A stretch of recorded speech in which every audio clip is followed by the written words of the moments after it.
आज हम लोग एक बड़े गंभीर प्रश्न को लेकर चर्चा करने वाले हैं। वो है मदरसा एजुकेशन, माइनॉरिटी एजुकेशन या मुल्ला मौलवियों को सैलरी देना या किसी मंदिर में सैलरी देना या किसी गुरुद्वारे में सैलरी देना और उनका मेंटेनेंस, उनकी हज यात्राएं, उनका रोज़ा इफ्तार मतलब रिलीजियस रोज़ा इफ्तार किस प्रकार से कॉन्स्टिट्यूशनल वैलिडिटी रखता है।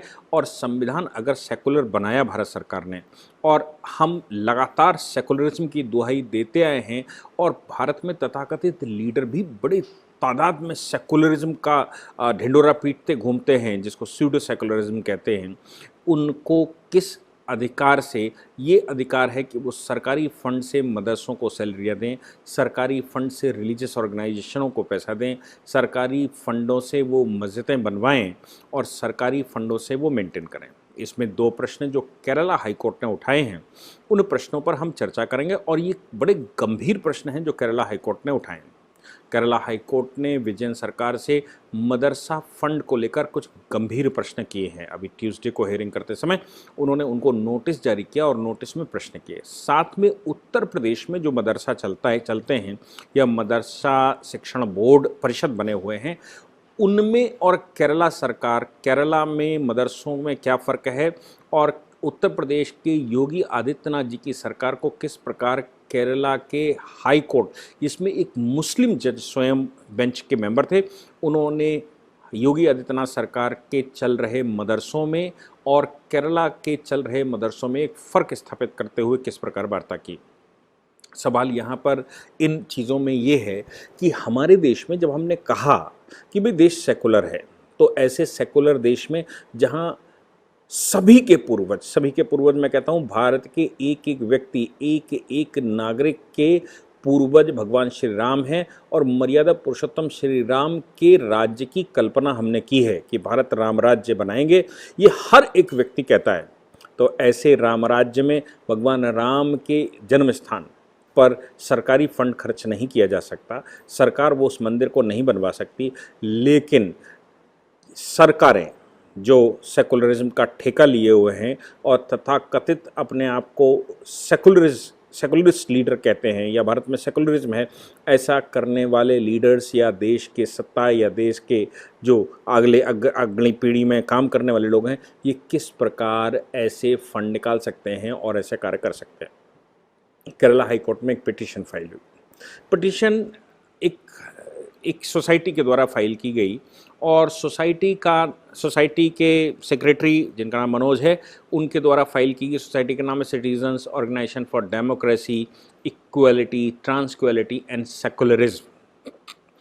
उन्होंने चैलेंज किया Kerala Madrasa teachers welfare fund 2019।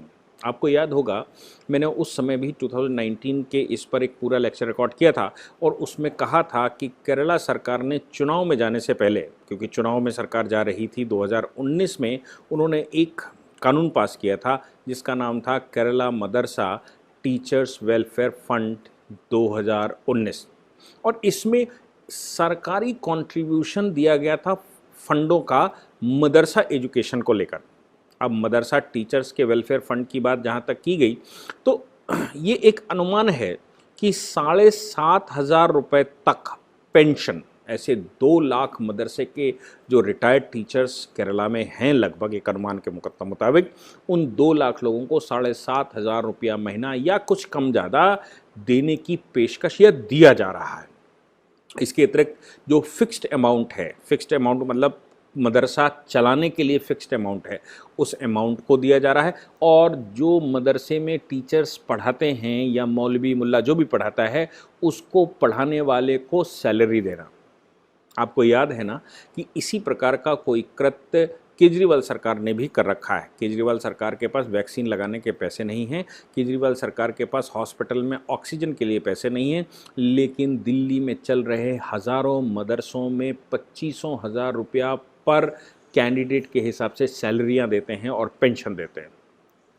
Kerala high court ने जो प्रश्न उठाया इस पर, उन्होंने कहा कि भाई एक बात मुझे बताओ कि ये मदरसा एजुकेशन जो चल रही है, हाँ, उससे पहले एक चीज़ जानना अति आवश्यक है कि जो बेंच है ना, वो डिवीज़न बेंच है जिसमें honourable justice A Mohammed Mushtaq और दूसरे ऑनरेबल जस्टिस कौसर, यानी कि जो बेंच है, बेंच में एक मुस्लिम जज हैं और दूसरे जज हैं। तो ऑनरेबल जस्टिस कौसर और ऑनरेबल जस्टिस मोहम्मद मुश्ताक की बेंच ने ये प्रश्न उठाए हैं और उन्होंने उनसे केरला सरकार से पूछा, आप मुझे ये बताइए, जब संविधान सेकुलर है और संविधान सेकुलर है, सरकारें सेकुलर होनी चाहिए, तो किसी रिलीजियस एजुकेशन के लिए आप फंड कैसे निकाल सकते हैं? लोगों के हार्ड कोर की कमाई, टैक्स का पैसा मदरसा एजुकेशन के लिए क्यों खर्च किया जा सकता है? और आपको क्या अधिकार है कि संविधान के सेकुलर स्ट्रक्चर को भंग करें और आप इस प्रकार की एजुकेशन चलाएं? प्रश्न गंभीर था। केरला सरकार के जो रिप्रेजेंटेटिव वहां पर आए, उन्होंने कहा कि साहब ऐसा तो उत्तर प्रदेश में भी होता है, दिल्ली में भी होता है। तो उत्तर प्रदेश का जैसे ही नाम लिया गया तो उत्तर प्रदेश के मदरसों का एक कंपैरेटिव स्टडी बनाया कोर्ट ने कहा आप उत्तर प्रदेश के मदरसों से कैसे कंपेयर कर सकते हैं केरला के मदरसों को। उत्तर प्रदेश के मदरसों के बारे में भी जानकारी होना हमको सबको आवश्यक है। 2004 में आपको याद होगा कि 2003 में जब चुनाव लड़ा गया तो त्रिशंकु विधानसभा आई और त्रिशंकु विधानसभा में बीजेपी, मायावती की बहुजन समाज पार्टी और समाजवादी पार्टी, इन तीनों के पास लगभग कम ज़्यादा सीटें आई। तो मायावती 2 महीने तक तो इस बात की कवायद चलती रही कि कैसे सरकार बनेगी।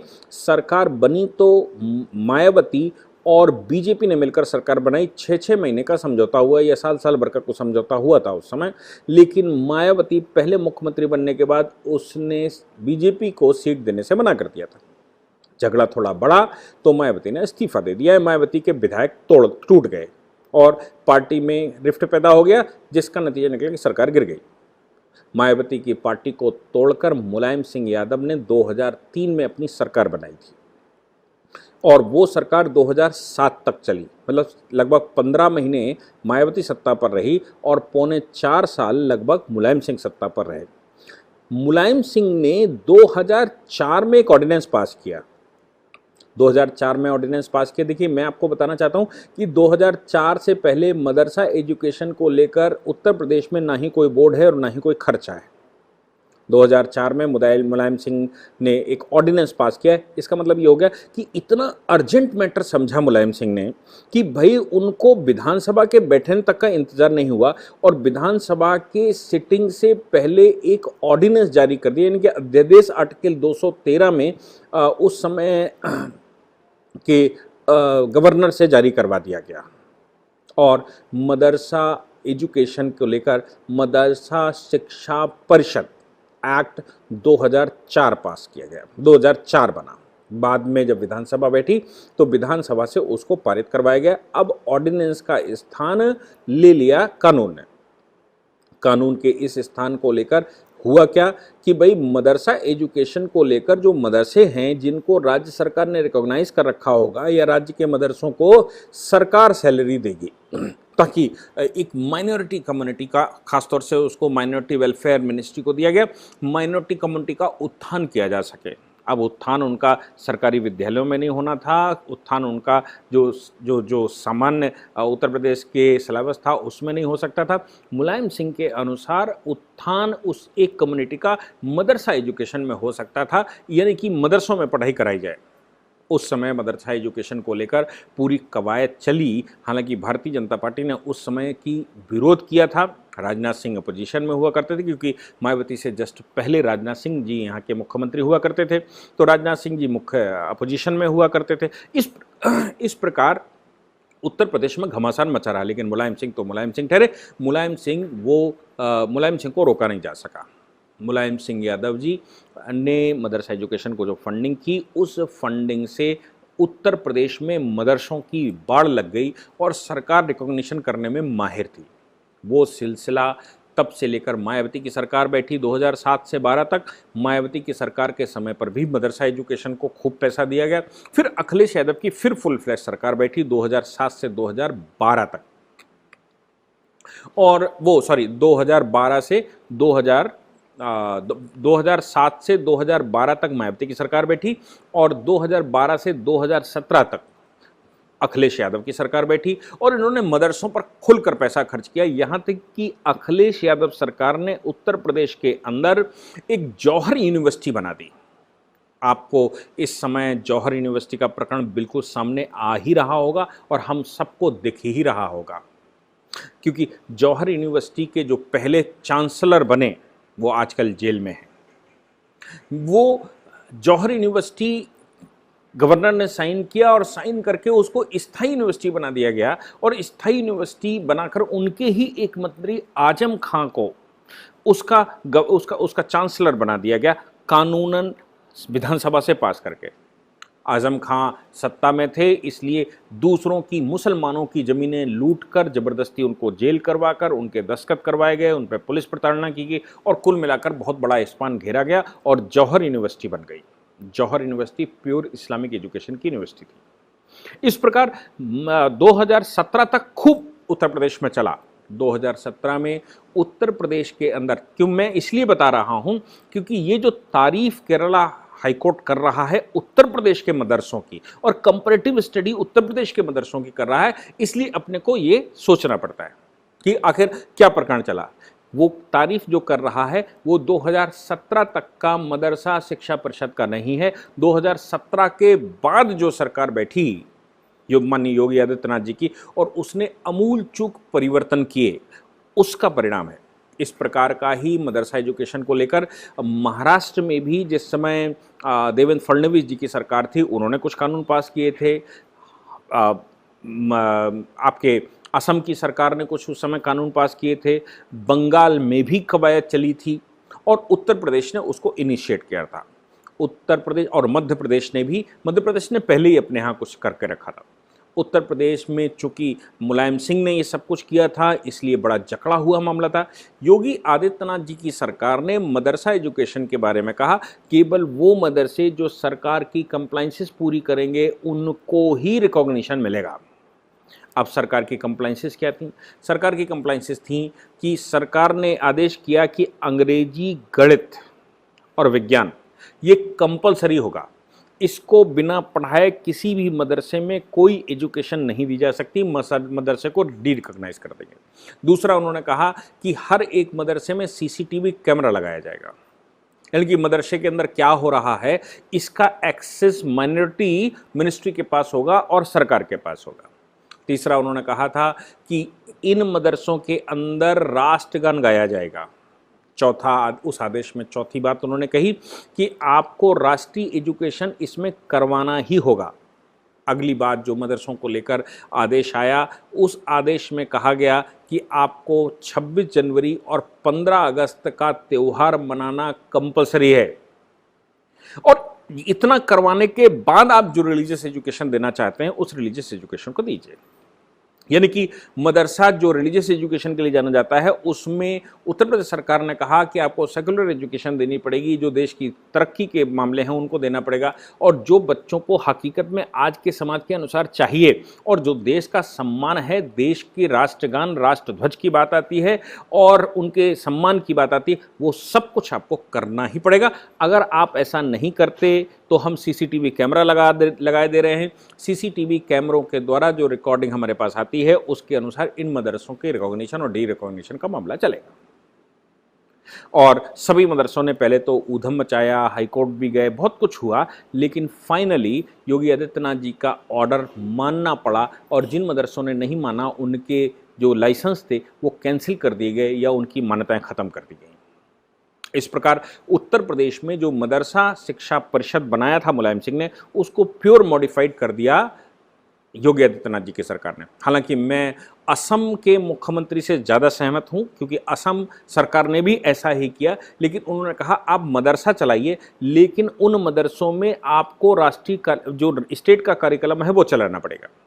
इन मदरसों में रिलीजियस एजुकेशन नहीं दी जाएगी। मदरसा चलाइए, उसका मैनेजमेंट आपका होगा, उसका व्यवस्था आपकी होगी, फंड हम देंगे, लेकिन आप जो राज्य के द्वारा शिक्षा परिषद बताती है उसी शिक्षा परिषद के या राज्य शिक्षा बोर्ड होते हैं, उन बोर्ड्स का जो सिलेबस है वो ही आपको पढ़ाना पड़ेगा। चाहे बात संस्कृत यूनिवर्सिटी की, संस्कृत कॉलेज की हो और या फिर उन मदरसों की हो। यानी कि मदरसा जो है वो माइनॉरिटी इंस्टीट्यूशन तो होगा, लेकिन जैसे क्रिश्चियन मिशनरियों के पूरे देश में स्कूल हैं और उन पर गवर्नमेंट की एड है या गवर्नमेंट मदद करती है, तो इन सभी स्कूलों में जो राज्य सरकार का अपना एजुकेशन पॉलिसी होती है, उस एजुकेशन पॉलिसी को फॉलो करना होता है। माइनॉरिटी एजुकेशन, जिसको आर्टिकल 29 और आर्टिकल 30 का प्रोटेक्शन कहते हैं, उस प्रोटेक्शन में ये कहा गया कि आप अपना इंस्टीट्यूशन बना सकते हैं, आप अपनी लैंग्वेज में पढ़ा सकते हैं, लेकिन अगर आप सरकार से फंड लेते हैं या सरकार से किसी भी प्रकार की मदद लेते हैं, तो फिर आपको वो कार्यक्रम जो राज्य सरकार पास करती है वो फॉलो करना ही पड़ेगा। इस बात पर बड़ी बहसें हो चुकी हैं और अंत में सुप्रीम कोर्ट की एक बहुत बड़ी लार्जर बेंच टीएमए पाई फाउंडेशन के जजमेंट में कह चुका है, अगर आप सरकार से एड लेते हैं या सरकार से किसी भी प्रकार की मदद लेते हैं तो फिर आपको सरकार का फुल कार्यक्रम फॉलो करना ही होगा। अगर आप नहीं करते हैं तो सरकार सारी एड रोक देगी और विद्यालय को भी या स्कूल को, डिग्री कॉलेज को या यूनिवर्सिटी को भी मान्यता से समाप्त कर देगी। ये टीएमए पाई फाउंडेशन का बड़ा जजमेंट है। इस जजमेंट को अगर असम के जो मदरसा एजुकेशन को लेकर ऑर्डर पास किया गया या जो काम हुआ उससे मैं सहमत रहता हूँ। उत्तर प्रदेश में अभी भी थोड़े मॉडिफिकेशन की मुझे लगता है आवश्यकता है, और ये आवश्यकता है कि अगर मदरसा शिक्षा परिषद सिर्फ मैनेजमेंट कर सकती है, यानी कि खर्चे कैसे होंगे, उसमें टीचर्स के अपॉइंटमेंट जो होंगे उसका क्राइटेरिया सरकार बताए और अपॉइंटमेंट वो कर लें, चपरासियों के अपॉइंटमेंट वो कर लें, और अगर उसको एडिड विद्यालय बनाना चाहते हैं तो फिर स्टेट गवर्नमेंट के जो एक टीचर सिलेक्शन बोर्ड रहता है उस बोर्ड से ही सेलेक्ट होकर कोई टीचर वहाँ जा सकता है, और अपना कोई कार्यक्रम नहीं चलाएंगे। जो भी कार्यक्रम चलाना है वो राज्य सरकार के शिक्षा परिषद के द्वारा कार्यक्रम चलना है। और मदरसा एजुकेशन शिक्षा परिषद को मुझे लगता है कि इलाहाबाद का जो बोर्ड है या उत्तर प्रदेश बोर्ड है, एजुकेशन बोर्ड या हायर सेकेंडरी बोर्ड, उस बोर्ड में मर्ज कर देना चाहिए और ये कहना चाहिए कि अगर आपको फंड चाहिए, एड चाहिए, तो फिर आपको ये पालन करना ही पड़ेगा। और हवाला दिया जा सकता है टीएमए पाई फाउंडेशन का जजमेंट है, उस जजमेंट का पालन ही सरकार कर रही है। हालांकि सरकार ने बहुत कुछ रिस्ट्रिक्शन लगा दिए हैं। ये संभव है कि सरकार अगर पूर्ण रूप से भारत में उत्तर प्रदेश में रिस्ट्रिक्शन लगाता तो शायद अपोजिशन पार्टियां उसका बहुत लाभ उठाती, लेकिन मैं निश्चित रूप से कह सकता हूं कि सरकार, उत्तर प्रदेश सरकार बिल्कुल इस दिशा में काम कर ही रही होगी। स्टेप बाय स्टेप उन्होंने लगातार जिस प्रकार ऑर्डर किए हैं वो ऑर्डर दिख रहे हैं। अब केरला की जो हाई कोर्ट की बात आई, तो केरला हाई कोर्ट में जब कहा गया कि भाई इस प्रकार का शिक्षा परिषद तो उत्तर प्रदेश में भी चलता है और उत्तर प्रदेश में भी इस प्रकार के फंड दिए जाते हैं, तो केरला हाई कोर्ट ने कहा कि आप उत्तर प्रदेश के शिक्षा परिषद को, मदरसा शिक्षा परिषद को केरला के इस ऑर्गेनाइजेशन से या जो आपने यहाँ बनाया है उससे कंपेयर नहीं कर सकते। क्यों नहीं कर सकते? केरला हाई कोर्ट कह रहा है कि जो आपने यहाँ वेलफेयर फंड बनाया है उस मदरसे में सिर्फ रिलीजियस एजुकेशन दी जाती है, ना ही सेकुलर एजुकेशन की बात होती है, ना ही राज्य की एजुकेशन की बात होती है। और आप सेकुलर एजुकेशन चूंकि देते नहीं हैं, राज्य की एजुकेशन नहीं देते, तो संविधान तो सेकुलर है, देश सेकुलर है। अगर देश सेकुलर है तो सेकुलर के अगेंस्ट में रिलीजियस शिक्षा देने वाले किसी विद्यालय को कैसे राज्य फंडिंग कर सकता है? क्या कहा केरला हाई कोर्ट ने आगे? केरला हाई कोर्ट ने आगे कहा कि इन मदरसों में आप या तो केवल कुरान पढ़ाते हैं या रटाते हैं, या और दूसरी रिलीजियस अरेबिक और ये वो किताबें पढ़ाते हैं। इन किताबों के पढ़ने के बाद किसी भी प्रकार से बच्चा जो वहाँ पढ़ रहा है वो सेकुलर एजुकेशन की तरफ कैसे जाएगा, ये मैं समझ नहीं पा रहा हूँ। इसलिए नोट करते हुए उन्होंने कहा कि ये नहीं चलेगा और ये अगेंस्ट द कॉन्स्टिट्यूशन है। क्यों ना इस एक्ट को, जो पूरा एक्ट है, कौन सा, Kerala Madrasa teachers welfare fund act 2019, इस एक्ट को असंवैधानिक घोषित कर दिया जाए और इस एक्ट को खत्म कर दिया जाए, इसको क्वैश कर दिया जाए। अभी नोटिस जारी हुआ है, सरकार को बुलाया गया है कि इस पर आप अपना पक्ष रखिए। इससे पहले मैं आपको बता दूं कि केरला में ही अभी कुछ समय पहले ही 3 और ऑर्डिनेंसेस को केरला हाई कोर्ट ने डिसमिस किया था। आपको याद होगा 2015 में केरला गवर्नमेंट ने एक कानून पास किया था जिसमें माइनॉरिटी के जो माइनॉरिटी कम्युनिटी है, उन माइनॉरिटी कम्युनिटी को स्कॉलरशिप का मामला आया था। उस माइनॉरिटी कम्युनिटी के स्कॉलरशिप के मामले में जो भी माइनॉरिटी का पैसा निकला उसमें 80-20 के रेशियो में डिस्ट्रीब्यूशन किया गया था। 80% मुस्लिम कम्युनिटी को जाएगा जो वहाँ 30% कॉन्ट्रीब्यूट करती है लगभग, और 20% सिर्फ लैटिन कैथोलिक चर्चेस को जाएगा, ऑर्थोडॉक्स को नहीं जाएगा या दूसरों को नहीं जाएगा। क्योंकि क्रिश्चियन कम्युनिटी में भी मैं आपको बता दूं कि लगभग 40 प्रकार के फिरके हैं, तो क्रिश्चियन कम्युनिटी के सिर्फ एक लैटिन कैथोलिक क्रिश्चियंस को जाएगा और 80% मुस्लिम्स को जाएगा। ना सिखों को उन्होंने काउंट किया, ना ही जैनों को वहाँ काउंट किया, या जो हिंदुओं की दूसरी प्रजातियाँ हैं उन प्रजातियों को जिनको माइनॉरिटी का स्टेटस मिला हुआ है उनमें से एक को भी काउंट नहीं किया। ऐसा 80-20 का रेशियो जब दिया गया तो इस रेशियो को केरला हाई कोर्ट में जब वो चैलेंज हुआ तो केरला हाई कोर्ट ने कहा कि ये रेशियो अनफेयर है, इसका कोई मतलब नहीं बनता, इसमें मेरिट कम मीन्स स्कॉलरशिप होनी चाहिए। यानी कि इन कम्युनिटियों के जो बच्चे मेरिट में आते हैं उन बच्चों को स्कॉलरशिप मिलनी चाहिए, ना कि कम्युनिटी के हिसाब से कि मुसलमानों को इतना या लैटिन कैथोलिक चर्च वालों को इतना।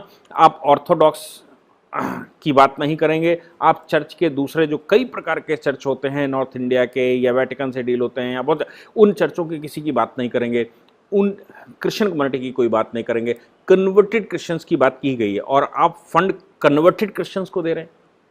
ये सब प्रश्नों को ध्यान में रखते हुए केरला हाई कोर्ट ने इस कानून को अवैधानिक घोषित किया था और कहा था कि ये कानून ठीक नहीं है।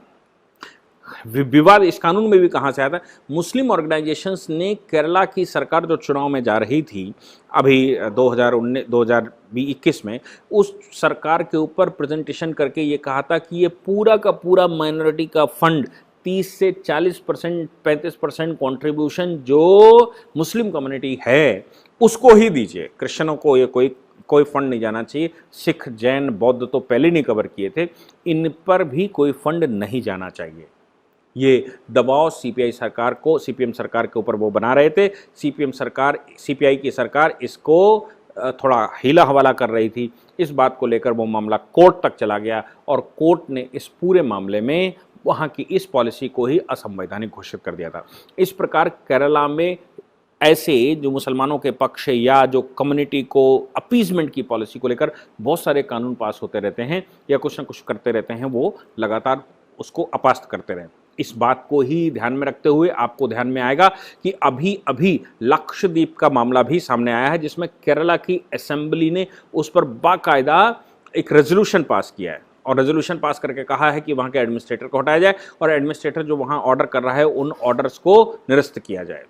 क्यों ऐसा कर रहा है वो, क्यों केरला में दर्द हो रहा है जबकि लक्षद्वीप तो एक यूनियन टेरिटरी है? क्योंकि लक्षद्वीप में बसने वाला जो हिंदुस्तान का नागरिक है वो 99% मुस्लिम कम्युनिटी का है। इसलिए मुस्लिम कम्युनिटी अपने हिसाब से उसको पूरा कवर कर रही थी। उसको साइड दिखाने के लिए या उसको दम देने के लिए केरला सरकार उस कम्युनिटी का सपोर्ट कर रही है और उस कम्युनिटी का सपोर्ट करते हुए वहाँ के एडमिनिस्ट्रेटर जो कि बॉर्डर एरिया में वो सब कुछ डेवलप कर रहे हैं या अरेबियन सी में कर रहे हैं, उस अरेबियन सी में वो जो करना चाहते हैं उसको वापस किया जाए और मुस्लिम कम्युनिटी के लिए वहाँ एक गढ़ बनाया जाए जो बाद में जाकर एक स्वतंत्र देश की मांग कर सकें, जैसे जम्मू कश्मीर के लोग कभी करते थे, जैसे आजकल बंगाल के लोग कर रहे हैं। ये करने का इंटेंशन के साथ केरला ने ये सब किया था। मैंने आपको ये बताने का प्रयास किया है कि जो मदरसा एजुकेशन है, मदरसा एजुकेशन किस प्रकार अनकॉन्स्टिट्यूशनल है और कोर्ट ने उस पर प्रश्न खड़े किए हैं और उन प्रश्नों का जवाब मुझे लगता है कि सरकार को देना ही होगा और नहीं तो जनता को इन विषयों को लेकर लगातार हाई कोर्टों में जाना होगा ताकि भारत में कोई रिलीजियस स्ट्रक्चर न बन सके। और रिलीजियस स्ट्रक्चर अगर भारत में बना तो ये भारत के लिए बहुत ख़तरनाक बात होगी, भारत के भविष्य के लिए अच्छा नहीं है। आपने मुझे सुना उसके लिए बहुत बहुत धन्यवाद।